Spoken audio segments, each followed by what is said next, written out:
ഇന്ന് ഞാൻ ഉണ്ടാക്കിയിരിക്കുന്നത് അടിപൊളി ഹെൽത്തിയും ടേസ്റ്റിയുമായിട്ടുള്ളൊരു റൈസാണ്. വേറൊന്നുമല്ല, മുരിങ്ങയില വെച്ചിട്ടുള്ള ഒരു റൈസാണ്.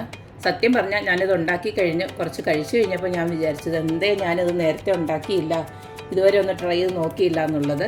ഒട്ടുമേ കവർപ്പൊന്നും ഇല്ലാതെ എങ്ങനെ ഈ ഒരു റൈസ് ഉണ്ടാക്കിയെടുക്കാവുന്ന അപ്പോൾ നമുക്ക് കണ്ടു നോക്കാം.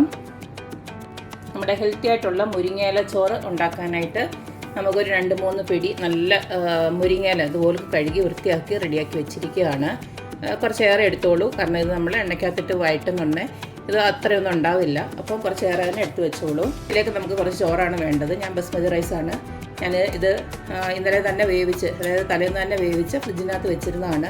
നമ്മളെപ്പോഴും ഇങ്ങനെയൊക്കെയുള്ള റൈസ് ഉണ്ടാക്കുമ്പോൾ ഇങ്ങനെ തലേന്ന് വേവിച്ചൊന്ന് വെച്ച് കഴിഞ്ഞാൽ നല്ല, അതായത് ഒട്ടുമേ പൊടിയാതും കുഴയാതും ഒക്കെ കിട്ടിക്കോളും. കണ്ടില്ലേ, ഒരു 90% വേവിച്ച ചോറ് മതി ഇതിന് വേണ്ടിയിട്ട്. ഇനി നമുക്കിതിലേക്ക് കുറച്ച് കപ്പലണ്ടി, ഇതുപോലെ ഒരു ബൗള് കപ്പലണ്ടി എടുത്ത് വെച്ചിട്ടുണ്ട്. പിന്നെ നമുക്കിതിലേക്ക് വേണ്ടത് കുറച്ച് എരിവുള്ള മുളകും, അതായത് വറ്റൽ മുളക്, പിന്നെ കുറച്ച് വെളുത്തുള്ളിയാണ്. ഒരു 7-8 അല്ലി വെളുത്തുള്ളിയോളം ഉണ്ട്. ഇനി നമുക്കിത് എങ്ങനെയാണ് ഉണ്ടാക്കുന്നതെന്ന് നോക്കാം. നമ്മുടെ മുരിങ്ങയില റൈസ് ഉണ്ടാക്കാനായിട്ട് ഇതുപോലത്തെ ഞാനൊരു പാന് അടപ്പിലിട്ട് വെച്ചിട്ടുണ്ട്.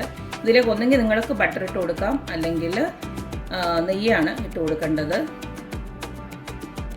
ഞാനിപ്പോൾ ഒരു 3-4 സ്പൂൺ നെയ്യ് അങ്ങോട്ട് ഇട്ട് കൊടുക്കുകയാണ്.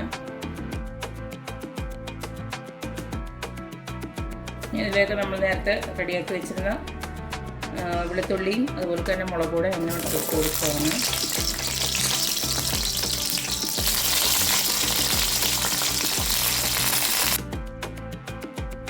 ഈ കൂട്ടത്തിൽ തന്നെ ആ കപ്പലിൻ്റെ കൂടെ ഇട്ട് കൊടുക്കുകയാണ്.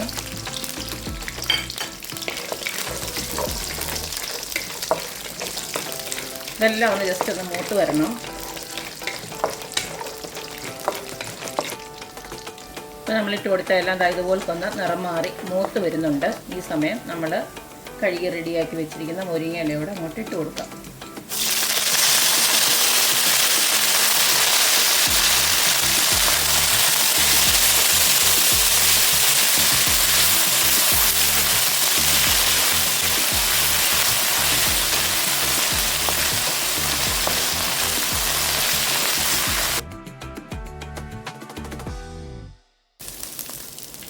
അപ്പോൾ നമ്മുടെ ഇലയും ബാക്കിയെല്ലാം ഒന്ന് നന്നായിട്ട് ഇതുപോലെ ഒന്ന് മുരിഞ്ഞ് വരുന്നുണ്ട്. നമുക്ക് സ്റ്റൗ ഓഫ് ചെയ്യാം.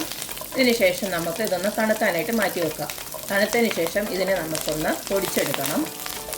എന്നിട്ട് വേണം നമുക്ക് മുരിങ്ങയില റൈസ് ഉണ്ടാക്കാനായിട്ട്. ഇതാണ് ഫസ്റ്റ് പ്രോസസ്സ്. ഇനി നമുക്ക് സ്റ്റൗ ഓഫ് ചെയ്യാം.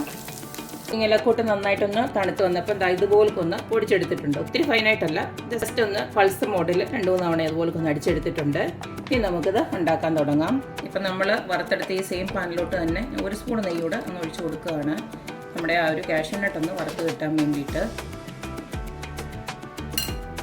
അതിലേക്ക് ആ കാഷ്യൂ നട്ടൊന്ന് ഇട്ട് കൊടുക്കാം.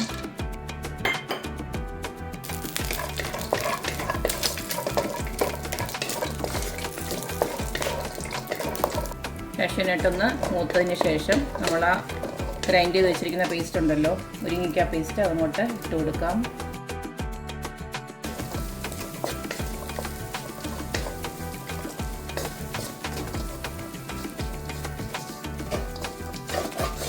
എല്ലാം കൂടെ ചേർത്ത് ഒന്നുകൂടെ ഒന്ന് മൂത്തതിന് ശേഷം നമുക്ക് ചോറിട്ട് കൊടുക്കാം.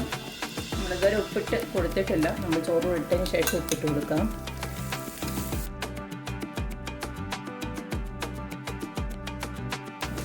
ഇനി ഇതിലേക്ക് നമുക്ക് ആവശ്യത്തിനുള്ള ഉപ്പൊന്ന് ചേർത്ത് കൊടുക്കാം. എന്നിപ്പോൾ 1 സ്പൂൺ ഇട്ട് കൊടുക്കുകയാണ്. എല്ലാം കൂടെ ഒന്ന് മിക്സ് ചെയ്തതിന് ശേഷം ഉപ്പൊക്കെ ഒന്ന് നോക്കുക. ആവശ്യമുണ്ടെങ്കിൽ പിന്നെ ഇടിച്ചിരുന്ന് ഇട്ട് കൊടുത്തേച്ചാൽ മതി. ഞാനിപ്പോൾ ശകലം ഒന്ന് ഇട്ട് നോക്കട്ടെ. ഉപ്പും എരിവും എല്ലാം ഇത് കറക്റ്റാണ്. നല്ല ടേസ്റ്റ് ഉണ്ട് കേട്ടോ. മുരിങ്ങയിലയാണെന്ന് പറയത്തേ ഇല്ല, നല്ല രുചിയുണ്ട്. നല്ല സൂപ്പറായിട്ടുള്ളൊരു റൈസാണ്. മുരിങ്ങയിലയുടെ യാതൊരു കവർപ്പുമില്ല. നമ്മളിട്ട് കൊടുത്ത എല്ലാം നല്ല ഹെൽത്തി ആയിട്ടുള്ള സാധനം. മാത്രമല്ല നെയ്യിലൊക്കെയാണ് ഉണ്ടാക്കി എടുത്തേക്കുന്നത്, അതിൻ്റെ ആയിട്ടുള്ള നല്ല ടേസ്റ്റും ഉണ്ട്. അപ്പോൾ എല്ലാവരും ഈ ഒരു മുരിങ്ങയില ചോറ് ഇതുപോലെ ഒന്ന് ഉണ്ടാക്കി നോക്കുക, അഭിപ്രായങ്ങൾ അറിയിക്കുക. അപ്പോൾ എപ്പോഴും പറയുന്ന പോലെ തന്നെ എൻ്റെ റെസിപ്പീസ് ഇഷ്ടമുള്ള എല്ലാവരും please like, share and subscribe. അപ്പോൾ ഇനി ഒരു അടിപൊളി വീഡിയോ ആയിട്ട് വരുന്നവരേക്കും ബായ്.